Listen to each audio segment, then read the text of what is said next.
Hi everyone, this is hybrid accounts, simply speaking hybrid accounts, and today we're just going to deal with the topic of course classification, right? Yes, cost classification. Now, why do we classify costs? Actual cost classification helps management in decision making, maybe to know whether to produce something or not, at what price to sell something so as to earn profit, something like that. It could also then mean forecasting, maybe at what price they could sell something in the future, and also maybe it could help them in budgeting. Actually, just going to see these classifications. Actually, let's see several categories which codes can be classified. For example, codes can be classified by behavior. We'll see about this later, but also codes could be classified by function. Codes could be classified by nature, but also codes could be classified by purpose. Actually, we'll take a deeper look into this. By saying by behavior, just take a look at an activity level. By function, we'll take a look at that production, and maybe it's a selling function, it's an administrative function, it's a purchasing function, something like that. And when we speak of nature, we speak of traceability. How do you trace the cost to the products?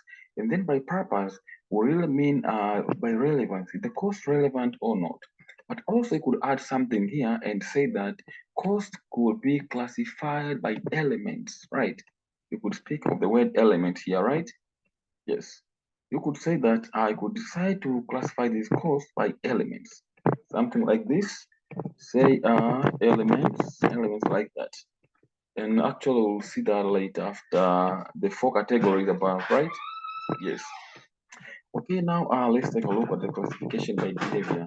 How does this go? When we classify the costs by behavior, what we are really concerned with is how actually the activity level changes the cost. So our main point here is the activity level. By the activity level could be anything, could be units of output. Maybe when you produce more output, what does the cost change or not? Maybe when you increase the labor hours in production, does the cost change or not? So it's something like that. So take a look at how cost is affected by the changes in the volume of output or by the activity level, right? It could be the activity level, maybe the hours put in. It could also be the inputs used. So this classification might be is usually made into fixed cost, but also into variable cost. Although we usually add some other costs so as to get more information. For example, we'll take a look at semi-fixed costs and also take a look at semi-variable costs. So if we have fixed costs and semi-fixed, variable cost and semi-variable, just like that. Okay, now let's just get ready to see what is going to happen. For example, you are told the level of activity could be the number of units produced, as I told you, number of units of electricity, labor hours used, something like that. So it should not be a big deal. Now let's deal with the fixed cost here. When you say something is fixed, that means it does not change.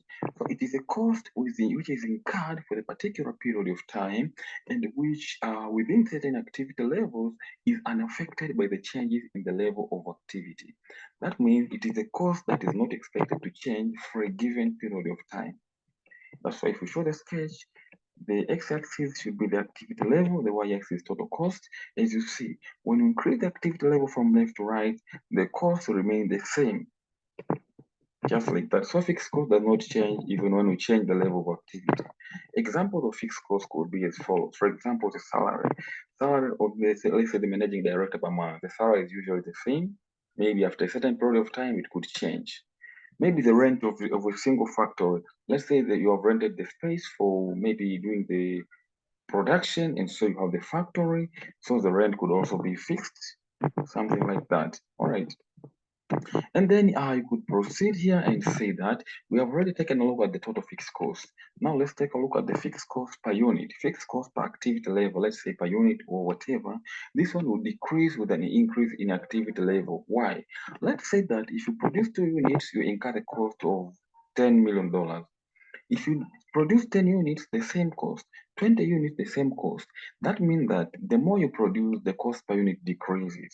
That's why you have the cost. If you have the cost per unit here, and you start from this point, when the activity level increases from left to right, the cost would be getting lower and lower. That's why in this this manner. So you just have to be prepared for that, right? And also, let's take a look at the semi-fixed cost. As you see the way it falls, right? It falls this way. That means cost per unit is inversely proportional to the activity level. It will fall in this manner. So not draw a straight line. It's curving. This is a curve.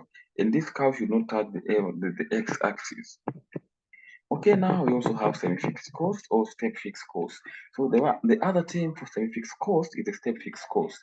This issue is very important when dealing with management accounting or performance management or cost accounting. So be careful here. What is a step-fixed cost? It is a fixed cost, but it is semi-fixed cost or step.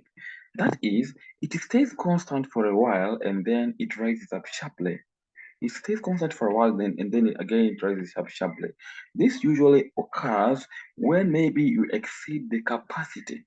So I usually speak of something called the capacity. Let's say you have the school bus, right? This is a good example. The school bus maybe is rented for $2,000 per month.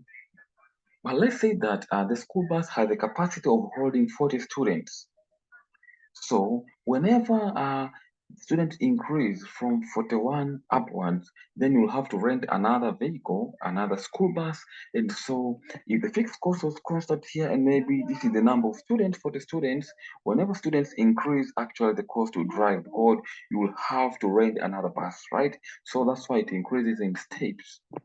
It stays constant until a certain limit is exceeded, and then it rises up immediately, right?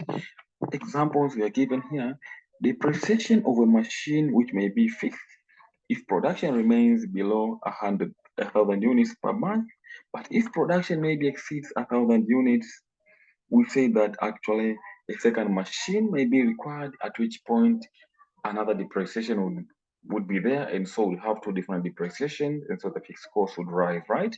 That's an example. But also maybe we say we have rent in where accommodation requirements increase as output levels get higher. So when output levels get higher, it will be obvious that the rent would also have to increase, and so it would increase in steps. All right, something like that. But also, let's take a look at the variable cost. The term itself says variable cost. By the cost which is variable, it only goes to show that whenever you produce one unit, the cost will be incurred. Whenever you have one unit, the cost will be incurred, contrary to the semi-fixed cost or to the fixed cost. Because as we said, fixed cost or semi-fixed cost remain constant until a certain limit is exceeded, right? Just like that. And so the variable cost is the cost which tends to vary directly with the volume of output. Whenever output changes, it changes directly. And so the variable cost per unit is the same. We usually consider it to be the same amount for each unit produced. So distinguish between variable cost and fixed cost. Total fixed cost is the constant, but total fixed cost per unit decreases as units increase. Variable cost per unit is constant, but total variable cost increases proportionally to the level of activity. As you see, this is a straight line, right? We could see some examples of variable cost and no issue. Variable cost would constitute each of the following, right? When dealing with variable costs, for example, let's say you're making something, you could need materials, you could need labor. The cost of raw materials, let's say you need 2 kilograms of flour maybe to make something, right? Or maybe you need 0.1 kilograms of flour to make something, to make a chapati, something like that, right? To make cookies. So the cost of raw materials, you could say, where there is no trade discount for bulk purchase, of course, they presume no trade discount, because if there is a discount, that cost could change. It will not be constant. Something like that, right? Maybe you are making a chair, you'd need timber. The timber that is used to make a chair would be the same actually. So we could have something like that, right? And let's say maybe we have another example, maybe direct labor cost. Maybe you need to make a chair and you need labor to work on that. Maybe you are paying labor at maybe $10 per hour, and maybe labor usually uses 2 hours. That one would give you 20 hours. So whenever you make a desk, whenever you make a table or a desk, you would expect to incur such costs. Maybe you have something called sales commission in relation to the volume or value of sales. Of course, sales equals to selling price and unit sold. So since it will depend on the unit sold, it should also be variable, something like that, right? All right, now let's take a look at other costs. For example, here we have something called semi-variable costs. Now, semi-variable cost is also known as mixed costs. And what is that? Now, contrary to step fixed costs, step costs are or semi-fixed costs. Semi-variable cost has the variable component as you see here, but also the fixed component. It will depend. It could start as you see here, maybe from your fixed and then variable here, or maybe it could start varying from this point, from the very point when the activity level is zero. It just depends. A good example is usually a telephone bill. When dealing with the telephone bill, maybe when the telephone company comes and puts infrastructure to your home, they could tell you that, oh, you should be ready to pay us $20 each month, regardless of whether you've made a call or not. And then for each additional call, maybe you should be paying us $0.1 per call. And so, as long as maybe they have told you that if you do not exceed 100 calls in a month, you would pay that constant amount. So that's why you would see here that this is the constant amount. Maybe this is $20 from this point to this point, regardless of whether I've made calls or not. But when you exceed 100 calls, which should be here, you would start paying $0.2 per each call. So that's why it should start being variable and it should go up like that, right? Yes. So you should have something like that. All right, now let's say that you have been asked to determine the total cost. Total cost should be the sum of variable cost and fixed cost. Do not worry and say that, oh, we have spoken of variable and semi-variable, fixed and semi-fixed, but why are we just taking variable and fixed already? We presume that all those costs, semi-variable but also semi-fixed, have already been broken down into their variable and fixed components in pure, right? So to show the total cost here, as you see, you have the fixed cost. The fixed cost is what is incurred even before anything is produced. So at zero activity level, which should be here, let me try to depict something here. Maybe you won't see it properly. What I'm saying is, at the zero activity level, at this point here, you could see that the cost was already reading something, some amount here. This is the fixed cost. And then if you add the variable cost which you showed above, and then the cost could go that way, right? And this should constitute the total cost, just like that. All right, so it's something I should be well acquainted with. And let's now determine the average total cost. Now to determine the average total cost, this shouldn't be much of a big deal, right? Because the average total cost, just take the total cost, total variable cost over quantity, plus total fixed cost over quantity. So simply speaking, it should be variable cost per unit plus fixed cost per unit. Now, as you saw, we said that variable cost per unit is usually constant. Here it is.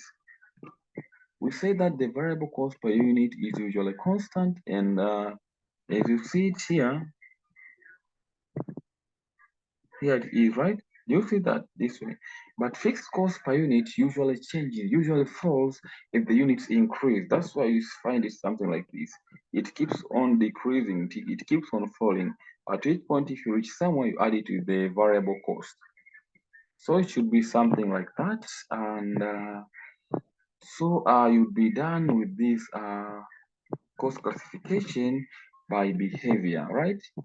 So later we'll take a look on how to analyze the fixed and variable cost components, and we'll take a look at the method that can be used to analyze these components, which would be regression analysis, scatter diagram, high-low method. Of course, the common method here should be the high-low method, right? So stay tuned about this. So maybe until next time, and I just hope that you have a good time.